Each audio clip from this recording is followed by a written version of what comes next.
Joining us is Malebo Lefoka, who is the Chief Education Specialist at the Department of Basic Education. She's actually she's the coordinator for this program, the National Schools Moot Court Competition. Malebo, thank you for joining us on DBE TV. Yes, thank you for welcoming me and thank you for inviting me to your TV. Such a great pleasure, Ma. What does it take to prepare such a great program and to run it? This program actually, it is a program that as the Department of Education, we are intending to promote and advocate for human rights education in our schools. And as we all know that the constitutional values and principles forms part of our founding principles of the curriculum. Yes. So this program actually, the issue of human rights values is integrated in all the subjects in our schools. But however, we chose to link it to the aspect of essay writing. Mm-hmm. And in this essay writing, it forms part also of the aspect in terms of the language teaching.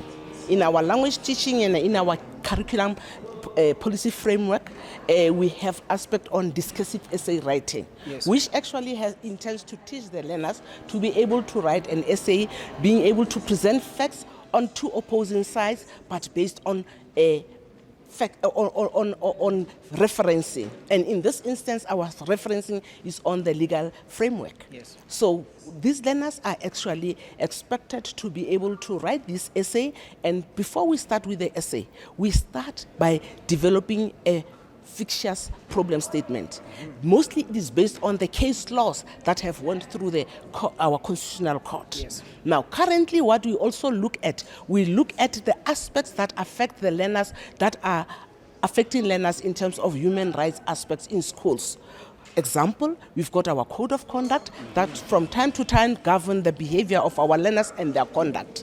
But in this instance, what we then looked at was the prevalence of pregnancy in our schools and amongst the teenagers, but also in terms of how it is conducted. But we realized that last year, the deputy minister and the minister, they actually gazetted the new policy on managing and administering teenage pregnancy in schools. But we then thought, let us also test this policy against our constitution as to whether does it comply to the values that are or the principles of the constitution. Yes. So that is why this year our problem statement is based on teenage pregnancy.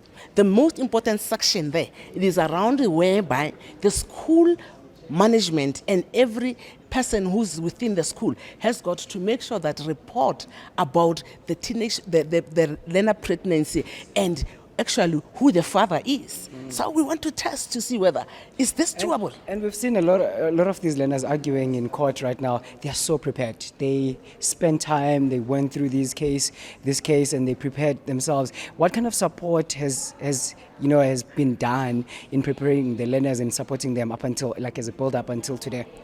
When we develop the problem statement, we also develop the resource pack. Yes. This resource pack, it actually puts all together the previous case laws, the legislations that are there, and it makes it possible that the learners can use that as reference. Okay. And we start with the essays workshops across the country, whereby we invite the learners, we invite the teachers to the workshops, so that the teachers, when they go back in schools, they can go through this in the classroom with the learners in terms of how they should go about in terms of writing the essay. Sure. Once they're done with the essay, schools select the best 2 essays, submit to the district, and the district is expected to submit 20 best essays.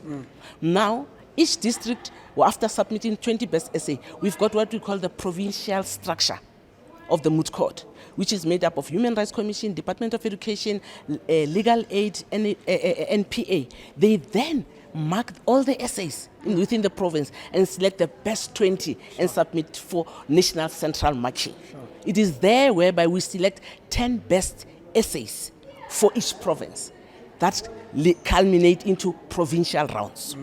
Through the provincial rounds, they then choose the best 4 teams that goes through the oral argument. Yes. So those 4 teams are the ones that are here today. Each province has sent 4 teams, which comes to 36 teams that will be competing.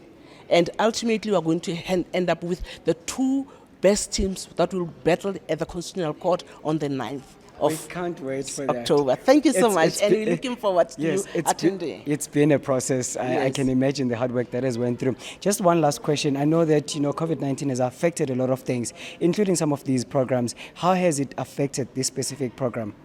It has, in terms of, the workshops, we then started to actually using visual sessions whereby we took them through the process.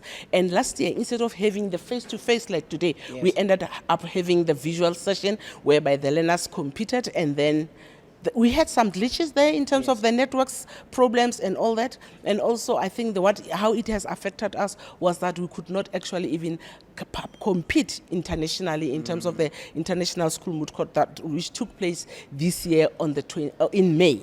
So we're hoping that come 2024, we're ready, and then we'll be able to compete. All right, and all the best, Ma. Thank you so much. Thank you so much. Thank you so much.